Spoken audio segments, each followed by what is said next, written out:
Hello students, मेरा नाम मयंक पटेलिया है। मैं आर के ITI पन्ना से ईडी पढ़ाना शुरू कर रहा हूँ आज से। सबसे पहले आते हैं ईडी। ईडी का फुल फॉर्म क्या होता है?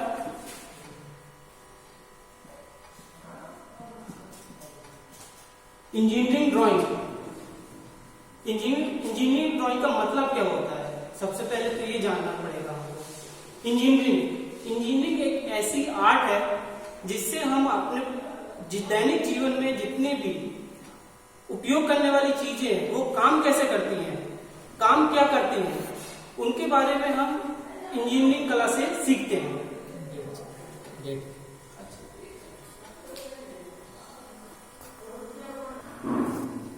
तो इंजीनियरिंग का मतलब क्या होता है? इंजीनियरिंग एक ऐसी कला है जो हमारे चारों तरफ पाई जाने वाली चीजें, जैसे कंप्यूटर है। कंप्यूटर काम कैसे करता है, कंप्यूटर के अंदर क्या क्या होता है, ये सब चीजें पता करने के लिए हम इंजीनियरिंग करते हैं। अब आते हैं हम ड्राइंग में।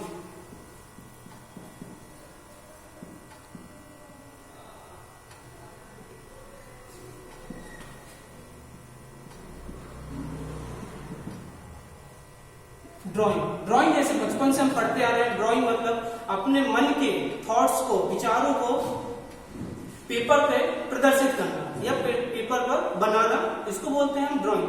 अब इंजीनियरिंग ड्राइंग का क्या मतलब है? इंजीनियरिंग जो सामान होता है, जो हमारे चारों तरफ, कंप्यूटर हो गया, लैपटॉप हो गया, इलेक्ट्रिकल अप्लायंसेस हो गए, उनके अंदर जो मैकेनिकल मोटर्स होती है, उनके आकार को, उनके साइज को शीट पर दर्शाना इंजीनियरिंग ड्राइंग के अंतर्गत आता है। अब इंजीनियरिंग ड्राइंग की जरूरत क्यों पड़ी? अब जैसे हम दो लोग होते हैं, आपस में एक दूसरे से बात करते हैं। बात करने के लिए या तो वो मौखिक बात कर सकते हैं और लिखित बात कर सकते हैं। इंजीनियरिंग ड्राइंग में हम अपने बातों को, अपने विचारों को बना करके दूसरे लोगों को एक्सप्लेन करते हैं ताकि वो चीजें समझ सकें।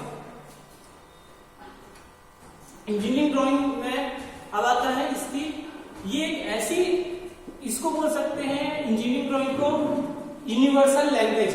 यूनिवर्सल लैंग्वेज इसलिए इसको ईडी को यूनिवर्सल लैंग्वेज इसलिए बोला जाता है क्योंकि ये एक ऐसी लैंग्वेज है जो पूरी दुनिया में आसानी से समझी जा सकती है। अब जैसे हमको सिविल इंजीनियरिंग की बात करें, उसमें बड़ी बड़ी बिल्डिंग्स बनती हैं। अब वो उनको बनाने के लिए पहले उसका रूपरेखा बनाया जाता है। रूपरेखा बनाने के लिए हम एक शीट लेते हैं, उसपे बिल्डिंग कितनी लंबाई, कितनी चौड़ाई, उसके अंदर कैसे कमरे जाना है, कैसे उसका आगे का प्लानिंग करना है, वो सब हम एक शीट पर बनाते हैं। शीट पर बनाने के लिए हम डिफरेंट टूल्स का यूज करते हैं। वो सब हम इस इंजीनियरिंग ड्राइंग में पढ़ेंगे।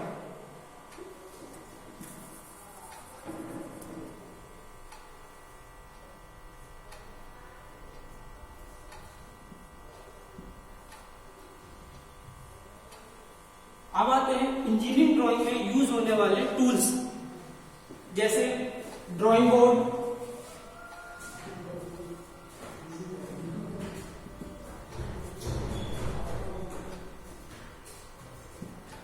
ड्राइंग बोर्ड होता क्या है? ड्राइंग बोर्ड वह सा टूल होता है जिस पर हम अपनी शीट रखकर ड्राइंग करते हैं। ये अलग अलग लकड़ियों की बनी होती है, अलग अलग साइज की होती है।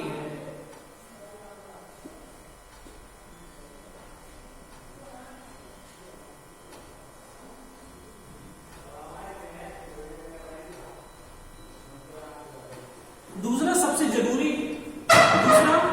जरूरी टूल होता है इंजीनियरिंग ड्राइंग में ड्राइंग शीट। ड्राइंग शीट 5 प्रकार की होती है। A0, A1, A3, A4, A5। अब इनको नाम कैसे दिया गया है ये देखते हैं। सर 2 मिस्टेक 2 1 1 3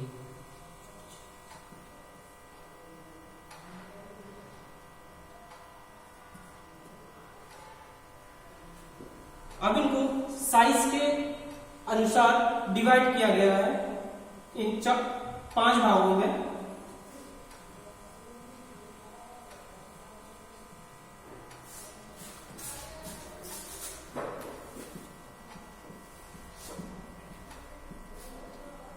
प्रत्येक ड्राइंग शीट को 1/√2 में डिवाइड किया गया है, जिसकी लंबाई 1 और चौड़ाई √2 अनुपात में होती है। ड्राइंग शीट जो A0 ड्राइंग शीट होती है उसके डायमेंशंस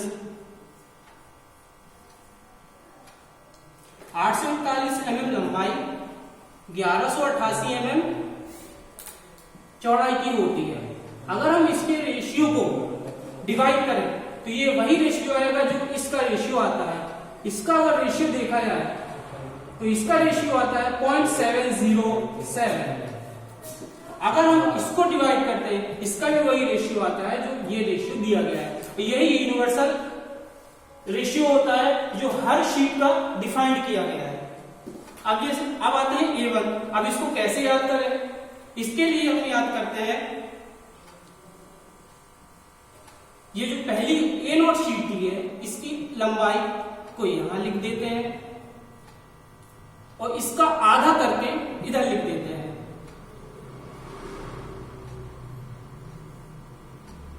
ये कुछ डेसिमल में आएगा, दशमलव में आएगा, पर हम इसका एक राउंड फिगर लेकर लिख देते हैं। इसी तरह आगे की शीट को भी डिवाइड करते हैं।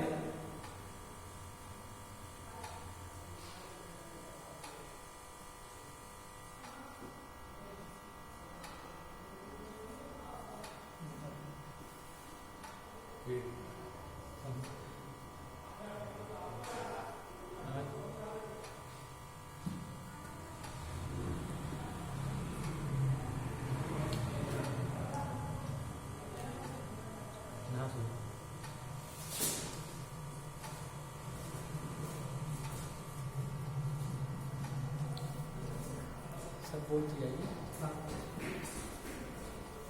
ये ड्राइंग शीट A0 की लंबाई 841 mm, चौड़ाई 1189 mm, A1 594 mm की लंबाई की होती है और 841 mm चौड़ाई की होती है। A2 420 mm लंबाई होती है, 594 चौड़ाई होती है। A3 294 mm की लंबाई लेते हैं और 420 mm की चौड़ाई लेते हैं। A4 जो कि हम फोटोकॉपी वगैरह में यूज करते हैं तो हमको आसानी से मिल जाती है, ये होती है A4 जिसकी लंबाई 210 mm और चौड़ाई 297 mm होती है। अगर हम इन सब के रेशियो को डिवाइड, इन सब का अनुपात लें, लंबाई अनुपात चौड़ाई, तो उसका रेशियो यही आएगा जो ये यूनिवर्सल डिफाइन किया गया है। अब हमारा आता है तीसरा इंजीनियरिंग ड्राइंग का टूल, T-स्क्वायर।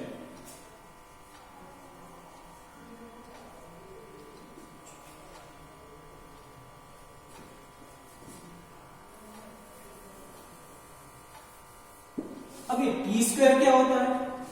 T-स्क्वायर देखने में T के आकार का होता है, जिसकी सहायता से हम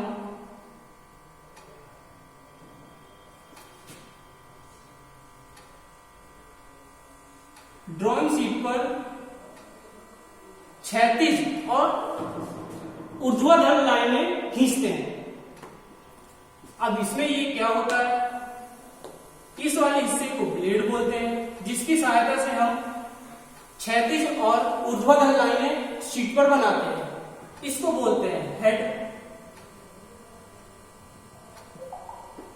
इस हेड को ड्राइंग बोर्ड पर सेट किया जाता है और ये वाला पार्ट है इसको ऐसे मूव किया जाता है जिससे हॉरिजॉन्टल और वर्टिकल लाइन खींचते हैं। इसकी लेंथ होती है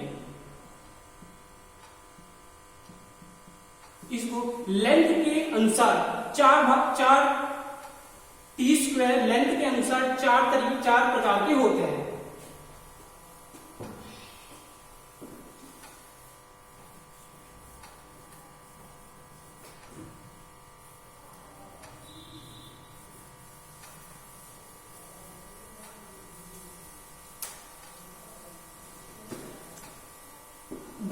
इंजीनियरिंग ड्राइंग में यूज होने वाली जितनी भी टूल्स हैं, जितनी भी लंबाइयां हैं, उन सबको mm में लेते हैं, क्योंकि हमारी जो ड्राइंग शीट होती है वो mm उसका एरिया 1 मीटर स्क्वायर होता है। अब 1 मीटर स्क्वायर कैसे होता है?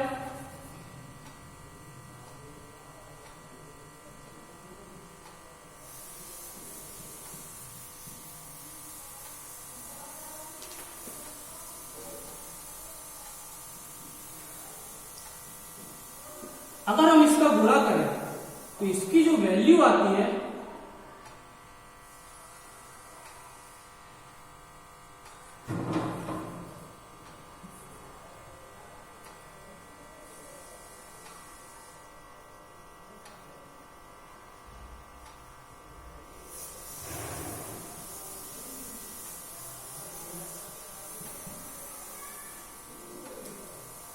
इसकी जो वैल्यू आती है वो कुछ इस तरीके से आती है। इसको हम अप्रोक्सीमेटली 1 मीटर स्क्वायर बोल सकते हैं। अब ये 1 मीटर स्क्वायर कैसे बोलते हैं? जैसे 1 मीटर बराबर कितना होता है? 1000 mm। अब ये mm ये mm,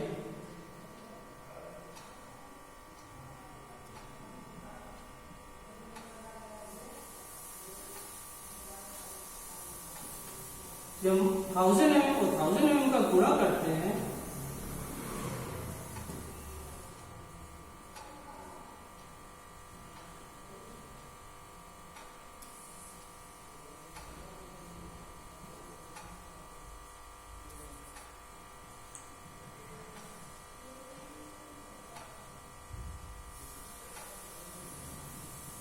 जो कि 1 मीटर स्क्वायर के बराबर होता है।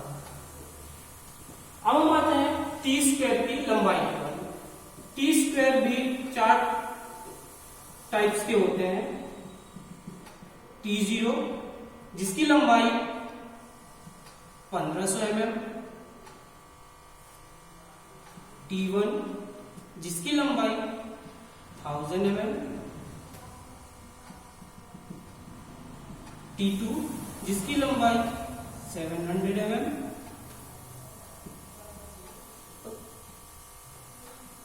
आखिरी चौथा रूप होता है इसका, इसकी लंबाई होती है 5। ये 4 प्रकार के टी का यूज करते हैं।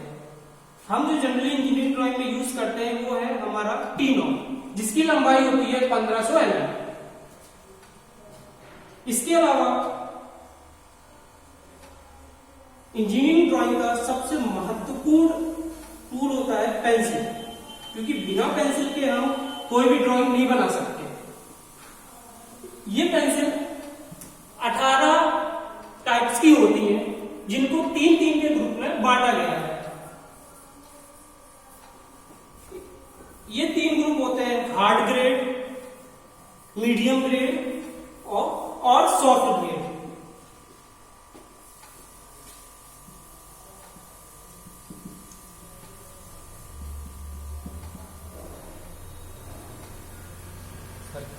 हार्ड ग्रेड, मीडियम ग्रेड, तीसरा होता है सॉफ्ट ग्रेड। अब ये ग्रेड क्या होता है?